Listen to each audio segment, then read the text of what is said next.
KLPFest 2022, satu sinergi bangun negeri.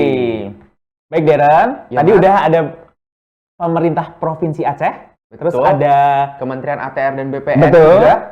lalu selanjutnya nanti ada Selanjutnya, dari Kementerian Pemberdayaan Perempuan dan Perlindungan Anak.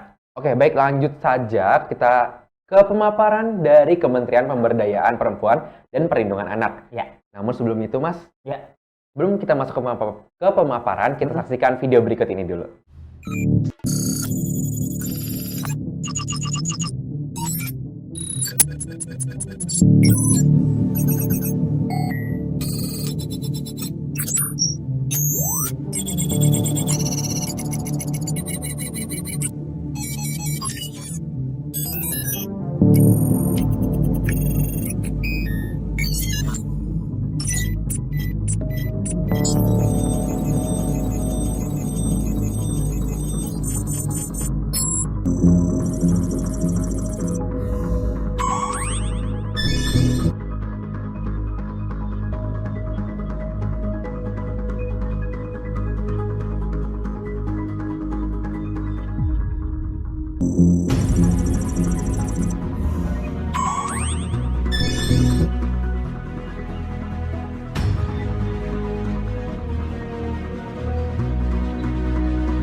Dengan semakin maraknya kasus kekerasan terhadap perempuan dan anak, bahkan mencapai belasan ribu kasus di tahun 2021, Kementerian Pemberdayaan Perempuan dan Perlindungan Anak selalu siap memberikan perlindungan bagi kita semua.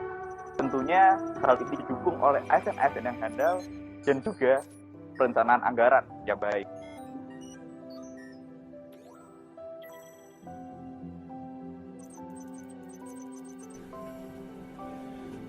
Saat ini ada 27 orang alumni Politeknik Keuangan Negara STAN yang ditempatkan di Kementerian Pemberdayaan Perempuan dan Perlindungan Anak. Kami bekerja di lingkungan yang solid, ramah, dan saling membantu untuk menjadi ASN yang lebih baik.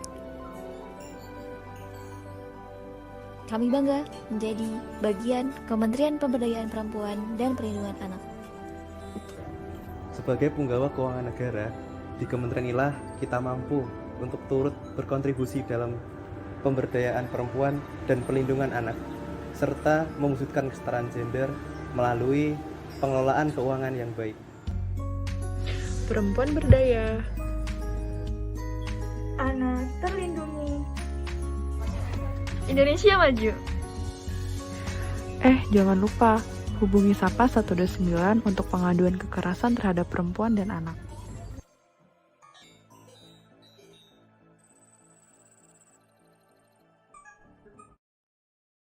Baik, saat ini sudah bergabung dengan kita narasumber dari Kementerian Pemberdayaan Perempuan dan Perlindungan Anak, Ibu Ambarwati, SEMM, selaku Kepala Biro Sumber Daya Manusia dan Umum.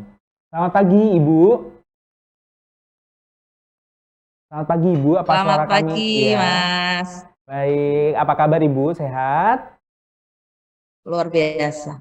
Sehat tentunya. Mantap sekali, Ibu. Semangat. Baik, Ibu, mohon izin kami persilakan Ibu untuk memaparkan materi kepada teman-teman PKN STAN, waktunya 15 menit, Ibu. Kami silakan Ibu. Terima kasih. Untuk materi dari kita atau Mbak Dian? Dari kami saja, Bu. Oh, boleh. Ya, siap. Ya. Baik, terima kasih pembawa acara yang luar biasa. Sebelumnya, Assalamualaikum warahmatullahi wabarakatuh. Selamat pagi, salam sehat, salam, Om Swastiastu, Namo Buddhaya, salam kesehatan untuk kita semua. Yang saya hormati, yang saya banggakan, rekan-rekan sekalian, calon ASN dimanapun berada yang saat ini join bersama kita. Seperti tadi dalam video ya, sepintas kita sudah paparkan, kita sudah tayangkan profil Kementerian Pemberdayaan Perempuan. Demikian juga para menteri dari era pertama sampai yang terakhir Ibu Bintang Puspayoga. Dan juga tadi sudah ditayangkan adik-adik, rekan-rekan yang sudah lebih dulu bergabung di Kementerian PPPA. Tadi disampaikan ada 27. Jadi di angkatan pertama ada 6 orang, angkatan kedua 7 orang, dan angkatan ketiga terakhir 14. Dan mudah-mudahan tahun ini juga nanti adik-adik semua, anak-anakku tersayang berkenan untuk bergabung di Kementerian Pemberdayaan Perempuan dan Perlindungan Anak. Juga kami menyampaikan ucapan terima kasih setinggi-tingginya kepada Kementerian Keuangan yang masih mempercayakan Kementerian PPPA untuk dapat memperoleh SDM-SDM unggul, alumni STAN yang dapat membantu untuk Kementerian Pemberdayaan Perempuan dan Perlindungan Anak. Lanjut, Mas. Beberapa hal yang nanti akan kita sampaikan, ya. Yang pertama terkait formasi untuk PKN STAN, kemudian bagaimana pengembangan kompetensinya, bagaimana tunjangan kinerjanya, bagaimana juga sarana prasarananya, juga kegiatan-kegiatan ekstrakurikuler yang dapat mendukung rohani kita. Lanjut. Yang pertama untuk formasi, ya, seperti tahun-tahun sebelumnya tentunya juga ada pengelola keuangan, ada pengelola barang milik negara. Di mana untuk pengelolaan keuangan ini seperti adik-adik dapat lihat di layar, tugasnya menyusun rencana kerja anggaran. Yang kedua, melaksanakan prosedur pelaksanaan dan penatausahaan pendapatan negara. Kemudian yang ketiga, melaksanakan prosedur pelaksanaan dan penatausahaan pembiayaan negara, menyelesaikan tugas kebendaharaan di tingkat Satker ataupun KL, dan salah satu tadi juga ya yang tadi di dalam video ada kakak kelas kalian ya, Mas Lukman, itu juga sejak 2 tahun yang lalu, jadi dia masuk tahun pertama, angkatan pertama, kemudian dia sudah saat ini juga mendapat kepercayaan untuk mengampu bendahara gaji di Kementerian Pemberdayaan Perempuan, dan juga adik-adik yang lain tentunya sudah memegang tempat-tempat strategis terkait dengan pengelola keuangan, dan kami juga sangat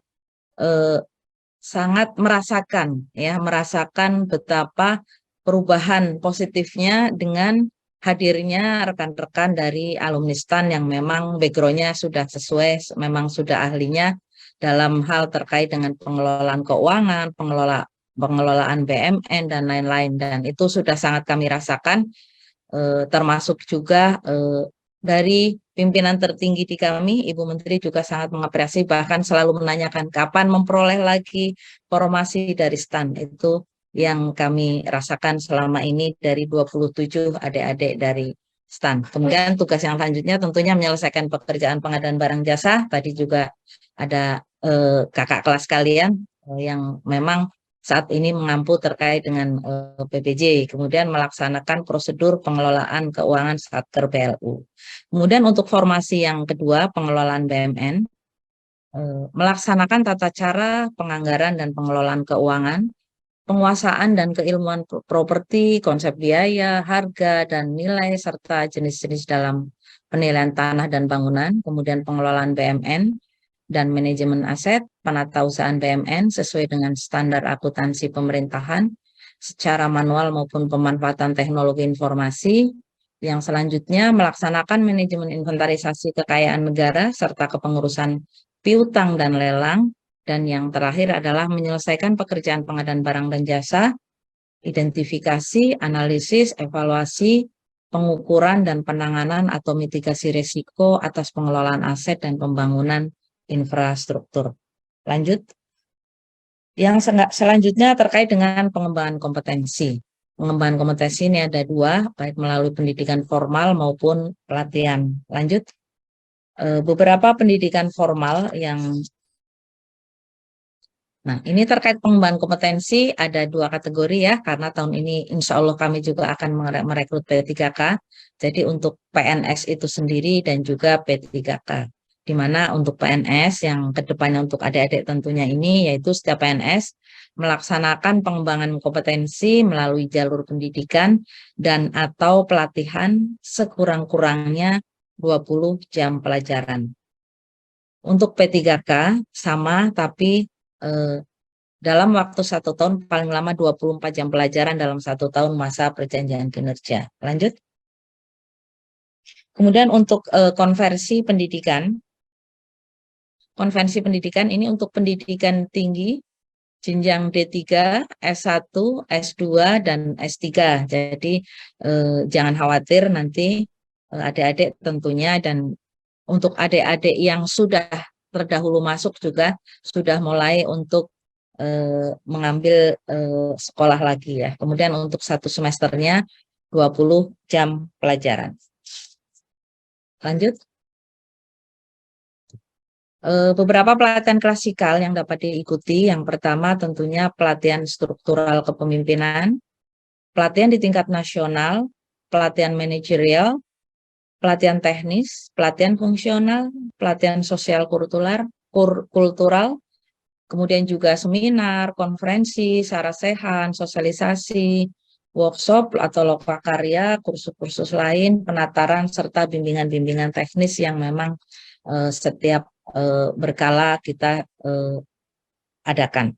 Kemudian yang selanjutnya, pelatihan yang non-klasikal, di situ ada pertukaran PNS dengan pegawai swasta, BUMN, BUMD, kemudian dilakukan magang atau praktek kerja, kemudian dilakukan patok banding atau benchmarking, kemudian pelatihan jarak jauh, coaching, mentoring, kemudian data sharing, e-learning, juga belajar mandiri, komunitas belajar, pembelajaran alam terbuka. Ini beberapa pelatihan-pelatihan non-klasikal yang kita dapat fasilitasi untuk adik-adik nanti ke depannya.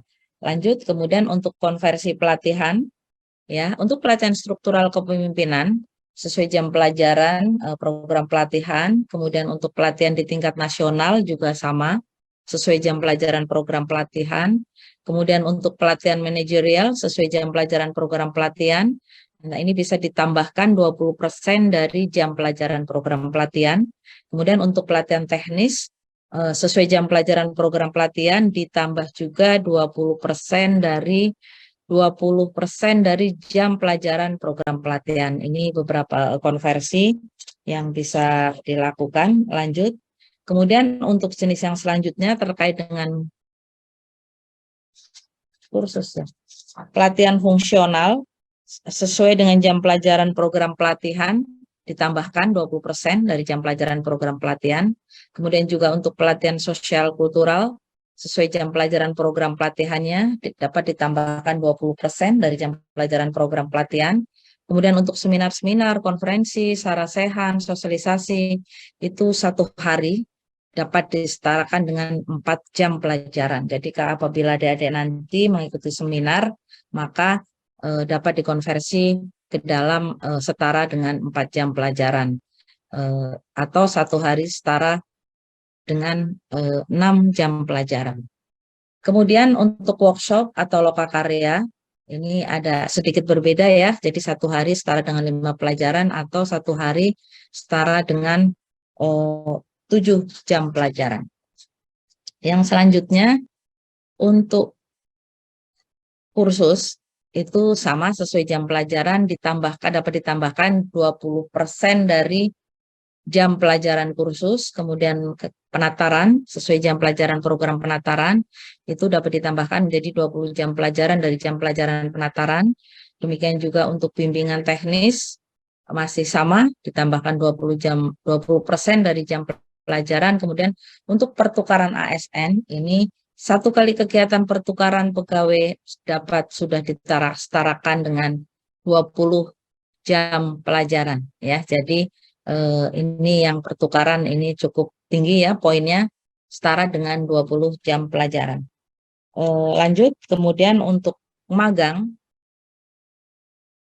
Untuk magang 1 kali kegiatan magang atau praktek kerja setara dengan juga dengan 20 jam pelajaran.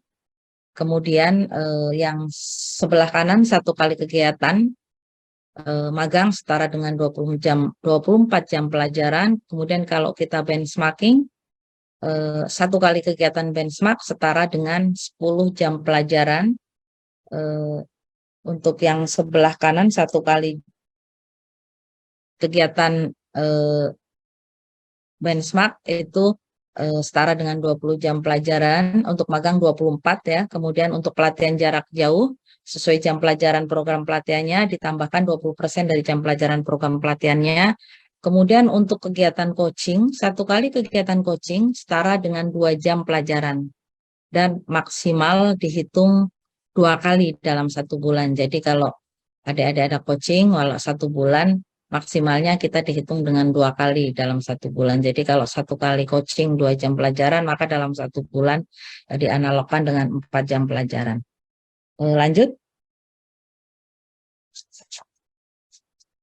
Untuk mentoring, saat ini masih sama ya dengan coaching, 1 kali kegiatan mentoring setara dengan 2 jam pelajaran, dihitung 2 kali dalam 1 bulan. Kemudian yang sebelah kanan 1 kali kegiatan mentoring setara dengan 4 jam pelajaran dihitung 2 kali juga dalam 1 bulan. Kemudian untuk data sharing atau second man itu 1 kali kegiatan setara dengan 20 jam pelajaran. Ya, 1 kali kegiatan data sharing ditambahkan 20% dari jam pelajaran program data sharing tersebut. Kemudian untuk e-learning paling tinggi 1 hari dihitung 3 jam pelajaran, akses pembelajaran secara jaring ya, pembelajaran secara dalam jaringan. Kemudian paling tinggi 1 hari 4 jam pelajaran, akses pembelajaran secara dalam jaringan. Kemudian untuk belajar mandiri, sesuai jam belajar mandirinya, paling tinggi 2 jam pelajaran per harinya, kemudian ditambahkan 20% dari jam pelajaran program belajar mandiri tersebut. Lanjut, kemudian untuk konversi pelatihan, untuk komunitas belajar sesuai jam pelajar maksimal 2 jam pelajaran dalam sehari, dapat ditambahkan 20% dari jam pelajaran program komunitas belajar. Kemudian apabila kita ada outbound, maka sesuai jam pelajaran program pembelajaran di alam terbuka ditambahkan 20% dari jam pelajaran program pembelajaran di alam terbuka. Kemudian yang selanjutnya terkait dengan tunjangan kinerja. Tentunya ini diberikan berdasarkan output dari capaian kinerja pegawai, yaitu hasil kerja dan perilaku. Kami informasikan bahwa di Kementerian PPPA per bulan Oktober ini kita sudah menerapkan Permenpan RB nomor 6 tahun 2022 tentang pengelolaan kinerja, di mana bobotnya untuk disiplin itu 40% dan untuk kinerja 60%. Nanti prosedurnya kita juga betul-betul memperhitungkan kinerja yang dicapai oleh pegawai. Lanjut, kemudian beberapa kegiatan lanjut Mas, ekstrakurikuler yang ada di kami, dari kita tentunya harus ada keseimbangan ya antara jasmani dan rohani. Jadi untuk ekstrakurikuler jasmani kita ada beberapa kegiatan-kegiatan rutin seperti ada senam aerobik, ada pilates, ada yoga, ada juga sepak bola nih untuk rekan-rekan kaum laki-laki, kemudian ada juga tenis meja dan juga ada bulu tangkis. Ini juga berjalan sesuai penjadwalan yang sudah kami tentukan dan pelaksanaannya tentunya di luar jam kerja karena memang kita tidak boleh mengganggu di jam kerja. Jadi untuk hari Senin sampai Kamis biasanya kita setelah pukul 4 sore dan untuk hari Jumat kita setelah pukul 16.30. Demikian juga untuk rohani, itu ada beberapa ceramah agama ya di hari Jumat untuk akhwat, kemudian juga untuk kaum Nasrani juga ada pertemuan-pertemuan sesuai dengan nanti ada juga pegawai-pegawai yang beragama Nasrani, mereka juga ada pertemuan-pertemuan ceramah rutin yang dilaksanakan. Kemudian sholat zuhur berjamaah dan kultum selama bulan Ramadan. Ini juga sampai bulan Ramadan terakhir kita masih laksanakan di ballroom kita di lantai 11 kita ada ya. Jadi setiap pada bulan Ramadan kita juga selalu mengadakan sholat zuhur berjamaah, juga ada kultum, kita juga untuk penceramahnya kita variasi, terkadang kita mengundang narasumber dari luar dan juga beberapa juga dari pegawai Kementerian PPPA sendiri. Jadi nanti bagi rekan-rekan yang memang memiliki kemampuan untuk berceramah juga tidak menutup kemungkinan. Jadi kita juga tidak melihat usia ya. Jadi seperti tadi yang saya sampaikan, saya salut dengan rekan kita. Ada salah satu dari STAN yang tadi saya sampaikan, dia juga menghandle terkait dengan kegiatan rohani, dia juga sebagai bendahara pengeluaran. Jadi memang sekali lagi kami akui alumni STAN ini memang prestasinya di atas rata-rata.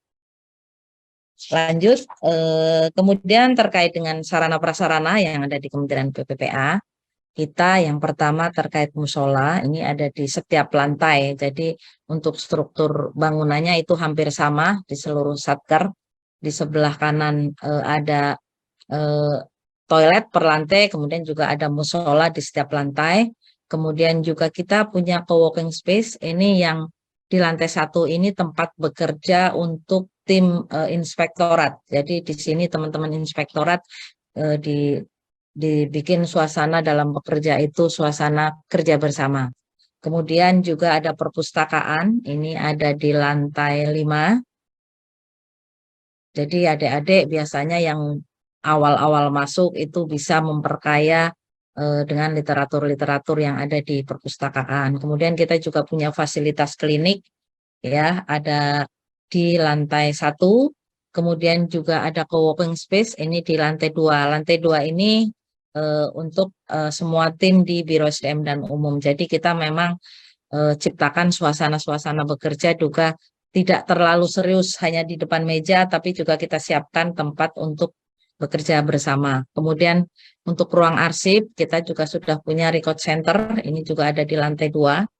Kemudian ada tempat penitipan anak, ini memang tidak terlalu besar tapi cukup dapat membantu pegawai-pegawai muda yang memang memiliki usia-usia produktif, yang punya anak balita, ini juga kita bisa fasilitasi untuk di saat memang tidak ada pengasuh, mereka bisa membawa anaknya, dititipkan di tempat penitipan anak, nanti ada kesepakatan dengan pengasuh jam berapa harus sang ibu harus nengok, harus membawa apa, ini sudah berjalan juga di Kementerian PPPA. Kemudian ada lagi co-working space, ini di lantai 3, ini yang cukup lumayan besar. Ini juga digunakan nanti terutama adik-adik milenial, apabila punya ide-ide berlian yang ingin disampaikan, kami juga fasilitasi, ini sesuai dengan arahan Bu Menteri, bahwa kita selalu memberikan kesempatan kepada adik-adik milenial ada ide-ide apa untuk mendukung keberhasilan program yang ada di Kementerian Pemberdayaan Perempuan dan Perlindungan Anak. Lanjut. Yang terakhir, ini kita juga sudah ya ditawarkan oleh Kementerian Pan-RB untuk diminta menjadi pilot project dalam penerapan flexible working arrangement. Dan ini terus terang masih proses karena memang kebijakannya sendiri juga belum diterbitkan. Jadi Kementerian Pan-RB dalam proses penerbitan kebijakan ada beberapa kementerian yang diminta untuk menjadi pilot project sebelum penerbitan kebijakan terkait FWA ini. Mungkin itu adik-adik sekalian, rekan-rekan sekalian, kami tunggu joinnya di Kementerian PPPA. terus terang mungkin ya adik-adik kalau belum pernah dengar Kementerian Pemberdayaan Perempuan, waduh jangan-jangan pegawainya perempuan semua. Tapi dari 27 adik-adik STAN ini yang join hampir berimbang antara jumlah laki-laki dan perempuannya. Jadi sekali lagi kami menunggu kehadiran rekan-rekan milenial, adik-adik yang berlian untuk dapat mendukung suksesnya program Kementerian Pemberdayaan Perempuan dan Perlindungan Anak ke depan ya. Saya akhiri dengan perempuan berdaya, anak terlindungi, Indonesia maju, dan wassalamualaikum warahmatullahi wabarakatuh. Salam, Om, Santi, Santi, Santi, Om. Terima kasih, saya kembalikan ke pembawa acara. Baik, terima kasih Baik, banyak terima kasih Ibu. banyak, Ibu. Baik Ibu, mohon izin akan kami buka sesi tanya jawab. Apakah Ibu berkenan? Baik, boleh silahkan. Di sini juga hadir tim kami, rekan-rekan Oke, dari siap, Biro Ibu. SDM dan Umum. Jadi nanti termasuk adik-adik milenial juga join di sini. Dipersilahkan. Oke, baik. Untuk teman-teman dari PKN STAN, teman-teman bisa yang ingin bertanya langsung bisa menggunakan fitur raise hand terlebih dahulu. Namun sebelum itu, Mas, ya, sepertinya sudah ada pertanyaan langsung dari Siska. Ya. Halo. Halo Siska. Oke, silakan Siska.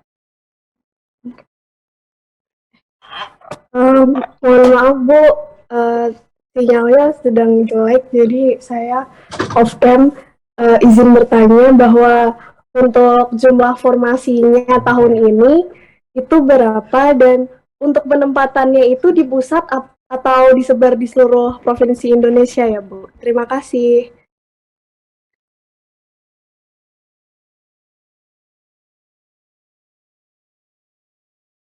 Baik, langsung kita jawab atau menunggu yang lain, Mas membawa acara? Ibu. Ya. Silakan Ibu langsung dijawab saja. Siap. Jadi untuk formasinya sebanyak 14 ya, kalau nggak salah Mbak Dian, nanti boleh diralat. 14 yang kami buka.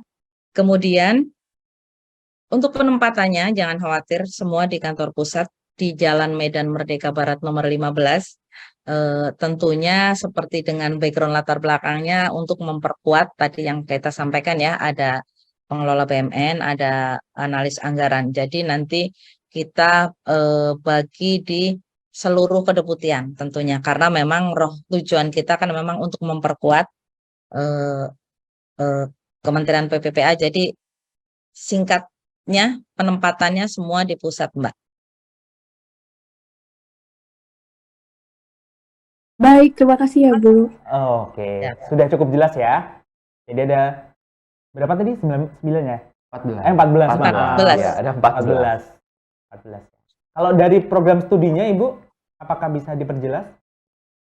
Dari program studinya tentunya juga bisa seperti aturan-aturan lain setelah CPNS, PNS sekian lama, lalu bisa untuk mengajukan. Seperti juga yang pegawai asli di sini juga sama, Mas. Jadi CPNS yang lain yang di luar STAN juga kesempatannya sama. Mungkin Mbak Dian boleh menambahkan terkait program studi karena terkait pengembangan pegawai. Mbak Dian, persilahkan. Oh iya, ini terkait ini ya, lulusan untuk program studi, lulusan STAN untuk formasi itu atau bagaimana ya? Betul Ibu. Jadi Oh. dari 14 itu yang dibutuhkan dari program studi apa Akuntansi, saja? dari lulusan akuntansi Oh, dan sorry. aset ya, aset negara. Oke, Oke, baik. Manajemen aset berarti ya. Manajemen aset dan akuntansi nih Ibu ya. Baik, mungkin meneruskan dari penjelasan Ibu tadi terkait kelanjutan studi ya Bu ya. Tadi dibuka seluas-luasnya atau bagaimana Ibu mekanisme di kementerian? Lanjut Mbak Dian. Ya, intinya kesempatannya sama. Pak Kementerian. Tapi secara detail boleh Mbak Dian menambahkan. Iya, di kami kebetulan sudah ada perencanaan untuk memenuhi pengembangan kompetensi. Kami punya perencanaan setiap pegawai untuk membuat perencanaan 5 tahun dan 1 tahunan. Jadi nanti bisa dimasukkan di situ. Kami juga sudah ada pengaturan untuk tubel dan tugas belajar dan tugas belajar mandiri. Nanti jika adik-adik ingin melanjutkan tugas belajar ataupun tugas belajar mandiri, nanti dapat mengisi link perencanaan itu dan nanti kami dari SDM akan melakukan evaluasi kapan itu dilaksanakannya. Jika misalkan tidak bisa dilaksanakan sesuai perencanaan yang diajukan, mungkin akan kami konfirmasi apakah ada kendala seperti itu. Mungkin itu saja untuk jurusannya sih. Biasanya sih, yang linear dengan, tugas jabatannya. Mungkin seperti itu. Baik, terima kasih banyak Ibu jawabannya. Baik, terima kasih banyak Ibu. Ibu terima kasih banyak. Untuk sesi tanya jawab kami cukupkan. Selanjutnya kami berikan kesempatan kepada Ibu untuk memberikan closing statement kepada teman-teman lulusan dari PKN STAN. Baik, terima kasih. Adik-adik sekalian,